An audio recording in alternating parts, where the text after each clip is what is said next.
आज डिस्कस करेंगे construction details of lathe machine के बारे में। जो लेथ मशीन है वो कौन कौन से पार्ट की बनी होती है और वो जो पार्ट हैं वो क्या क्या काम करते हैं।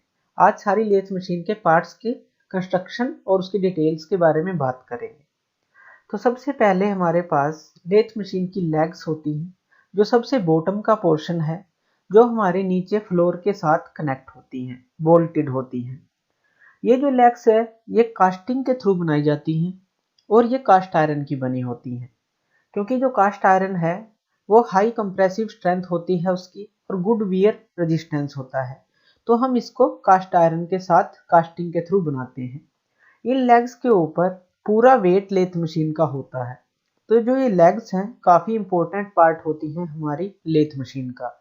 ये लेग्स इस तरह से कास्ट आयरन के साथ बनाई जाती हैं ताकि टोटल वाइब्रेशन की मशीन को और टोटल वेट को सफर कर सकें, सहन कर सकें। तो ये लेग्स होते हैं बेसिक जो बॉटम पार्ट है हमारी लेथ मशीन का। इनके ऊपर होती है ट्रे। जो ये ट्रे होती है ये क्या काम करती है? ये ट्रे हमारा चिप्स कलेक्ट करने का काम करती है। चिप्स क्या होते हैं? चिप्स हमारे जब हम लेथ मशीन के ऊपर वर्क करते हैं, टर्निंग प्रोसेस करते हैं, टेपर टर्निंग करते हैं, फेसिंग करते हैं, कुछ भी हम प्रोसेस करते हैं, तो उससे जो मटेरियल रिमूव होता है उन मटेरियल को हम बोलते हैं चिप्स। वो बहुत ही गर्म होते हैं जब निकलते हैं, तो उनको कलेक्ट करने का काम हमारा ये ट्रे करती है। ये ट्रे हमारा उन चिप्स को बिखरने से रोकती है और एक जगह उनको कलेक्ट कर लेती है। फिर आता है हमारा बेड। ये है बेड। ये हमारा लेथ मशीन का बेड होता है। अकॉर्डिंग टू स्पेसिफिकेशन इस बेड को चूज किया जाता है। हमें लेथ मशीन है उसकी रिक्वायरमेंट क्या है उसके अकॉर्डिंग ये जो बेड है लेथ मशीन का ये चूज किया जाता है। ये जो लेथ बेड होता है ये हमारा कास्ट आयरन से बना होता है, क्योंकि इसकी हाई वियर रेजिस्टेंस है, हाई कंप्रेसिव स्ट्रेंथ है, तो इसलिए हम इसे कास्ट आयरन का चूज करते हैं। ये भी कास्टिंग के थ्रू ही बनता है। सिंगल कास्टिंग के दौरान ही हम इसका एक पूरा पीस तैयार करते हैं। अगर हमारी बड़ी लेथ मशीन है तो उसके जो 2 या 3 पीस बनते हैं उनको बाद में बोल्ट कर लिया जाता है। लेकिन जो जनरली छोटी मशीन है तो जो ये पूरा पीस है उसको एक ही ऑपरेशन में कास्टिंग के थ्रू बनाया जाता है। ये पूरा एक ही पीस होता है। इस बेड के पास यहाँ पे हमारा होता है फीड बॉक्स। फीड बॉक्स हमारा 2 चीजों से कनेक्ट होता है।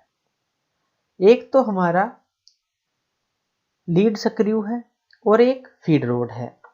ये जो रोड है थ्रेडेड रोड है, इसको हम लीड स्क्रू बोलते हैं। इसके ऊपर थ्रेड कटे होते हैं।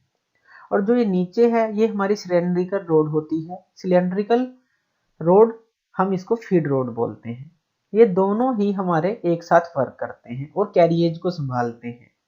कैरिएज हमारा जो टूल को मूवमेंट देता है आगे पीछे, तो ये दोनों हमारे फीड करने के काम आती हैं टूल को चक की तरफ। यहाँ पे हमारा लेफ्ट हैंड साइड में है हेड स्टॉक। हेड स्टॉक क्या होता है? हेड स्टॉक के अंदर सारी गियर अरेंजमेंट होती है। जो भी हमारा गियर है, चाहे वो फ्रंट गियर हो, चाहे वो बैक गियर हो, चाहे कोई पुली हो, सारा गियर अरेंजमेंट इस हेड स्टॉक के अंदर होता है।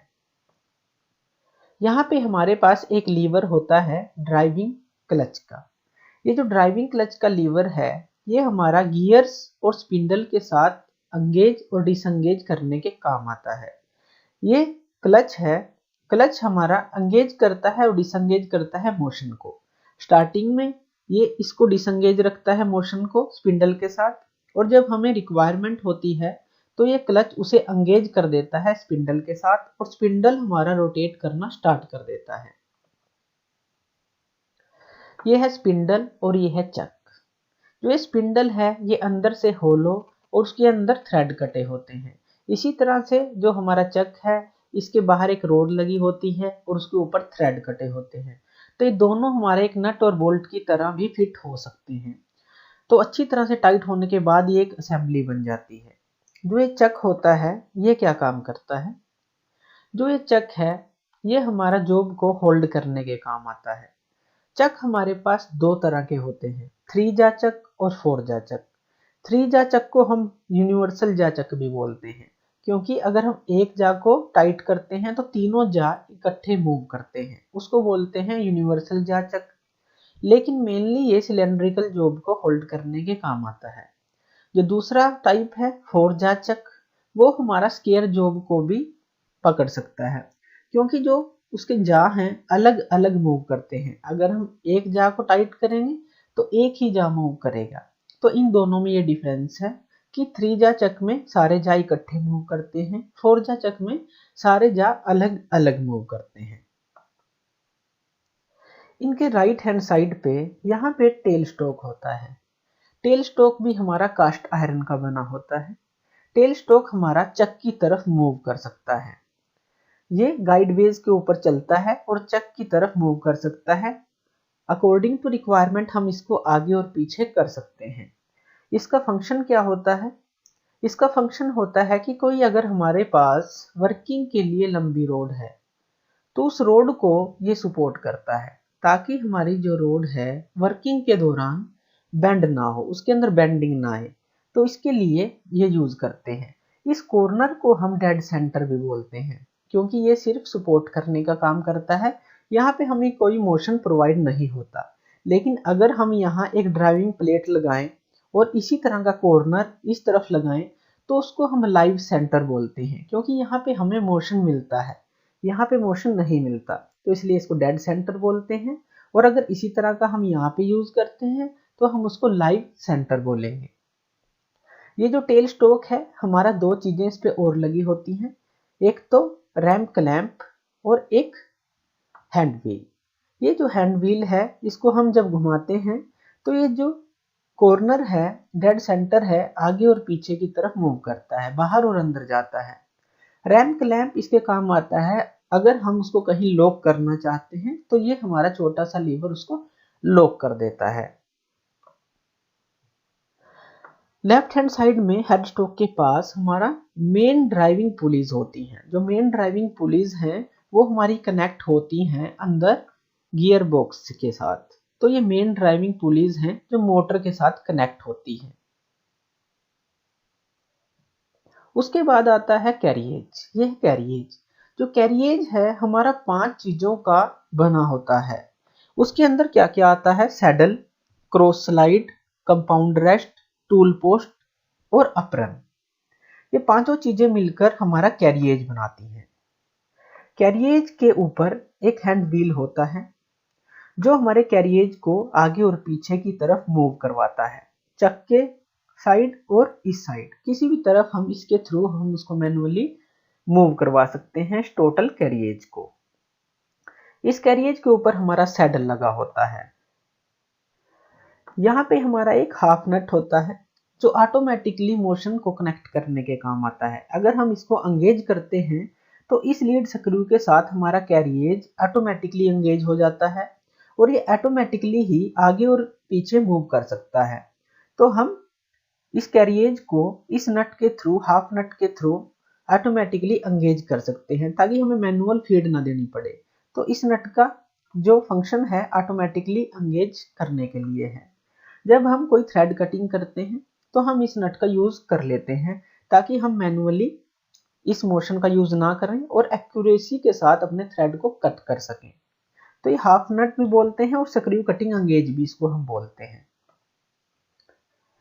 यहाँ पे है क्रॉस स्लाइड व्हील। सैडल के ऊपर हमारी क्रॉस स्लाइड लगी होती है। सैडल हमारा गाइड वेज के ऊपर होता है जो आगे और पीछे मूव करता है। उसके ऊपर हमारा क्रॉस स्लाइड लगी होती है। क्रॉस स्लाइड क्या है? जो परपेंडिकुलर चलेगी। जैसे आगे यहाँ पे अगर हम लेफ्ट और राइट की बात करें तो वो फ्रंट और बैक की तरफ चलेगी। तो क्रॉस स्लाइड व्हील है जो क्रॉस स्लाइड को आगे और पीछे की तरफ मूव करवाता है, इसलिए हम इसे क्रॉस स्लाइड बोलते हैं। तो ये हमारी क्रॉस स्लाइड होती है। क्रॉस स्लाइड के ऊपर हमारी होती है कंपाउंड रेस्ट। ये है कंपाउंड रेस्ट। कंपाउंड रेस्ट क्या काम करती है? वो टूल पोस्ट है जो हमारी उसको सपोर्ट करती है और इस कंपाउंड रेस्ट को हम किसी भी एंगल पे घुमा सकते हैं। जब हम टेपर टर्निंग करते हैं तो हम इस कंपाउंड स्लाइड का यूज करते हैं एंगल पे इसको घुमा के। तो ये कंपाउंड स्लाइड हम यूज करते हैं। अब कंपाउंड स्लाइड के ऊपर हमारी होती है टूल पोस्ट। टूल पोस्ट क्या है? जिसके ऊपर हम सिंगल पॉइंट कटिंग टूल को टाइट करते हैं, वो है टूल पोस्ट। तो इस टूल पोस्ट के अंदर हम अपने टूल को टाइट कर सकते हैं। और लास्ट में है एप्रन। इस सारे को हम एप्रन बोल देते हैं, ताकि जो हमारी मूवमेंट है ऑपरेटर इसकी पहुंच में नहीं पहुंच पाता, तो इसको हम एक तरह का कवर मानते हैं, उसको हम एप्रन बोल देते हैं। तो ये सारे पार्ट्स हैं हमारी लेथ मशीन के। तो थैंक यू ये वीडियो देखने के लिए। और ज़्यादा